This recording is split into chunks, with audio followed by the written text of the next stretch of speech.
The Israel-Iran war is now in its 7th day. Both sides have refused to ease the attacks.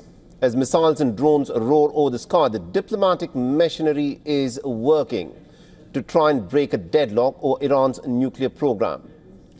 Diplomats have now told Reuters that Iran has held direct talks again with the United States of America amidst the intensifying conflict.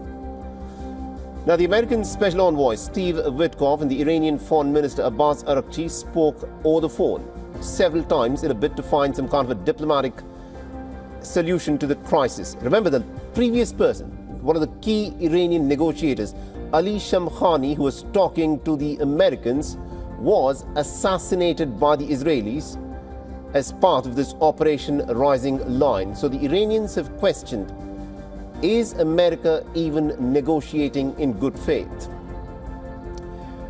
Now, the diplomats Araghchi has said that Tehran will not return to the negotiations unless Israel stops the attacks, which began on the 13th of June.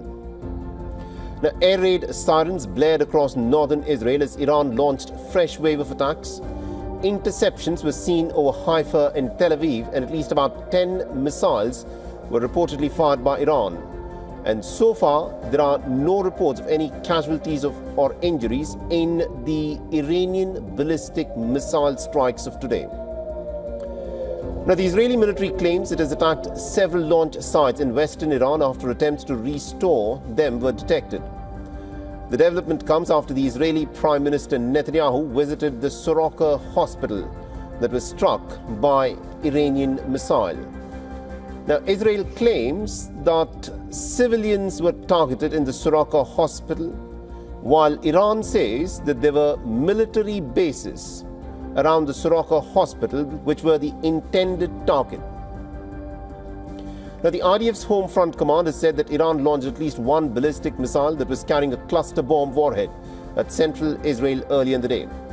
Iran reportedly launched about 20 ballistic missiles at Israel this morning, and the strikes have impacted several sites across the state of Israel, including the Soroka hospital. This is the structure that you see on your screens that has been devastated by an Iranian missile strike. Now, this hospital is located in Beer Sheba in the southern part of Israel.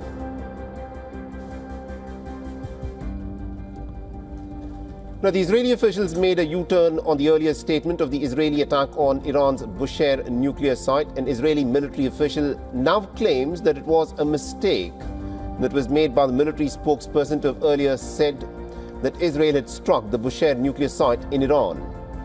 The Israeli official now confirmed that Israel had hit the Natanz, the Isfahan and the Arak nuclear sites in Iran. Now, the American President Donald Trump has raised some fresh speculation on whether the United States of America will get involved in this bruising war that broke out with the Israeli Operation Rising Lion. Everything hinges on the man with a yellow tie that you see in the center of your screens there. Now, Donald Trump has to make up his mind, but he has been very indecisive in the last 72 hours. The most recent thing that he has said is this: I may do it, I may not do it. Nobody knows what I'm going to do. Now, responding to the report that was published by the Wall Street Journal, the American president has said that they have no idea what my thoughts are concerning Iran. So as missiles fly, there are diplomatic channels that are showing some signs of reopening. The Chinese President Xi Jinping and the Russian President Vladimir Putin have jointly condemned the Israeli attacks on Iran by initiating this war. Russia has warned the United States against getting directly involved in the Iran war.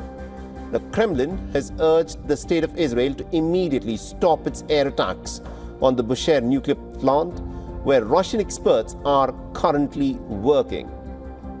The foreign ministers from Britain, France and Germany, along with the EU's top diplomat, are set to meet with the Iranian officials in Geneva on Friday. But what will be the nature of these talks is anyone's guess, because remember, the key negotiator on behalf of Iran, Ali Shamkhani, was assassinated by the Israelis at the beginning of this round of hostilities.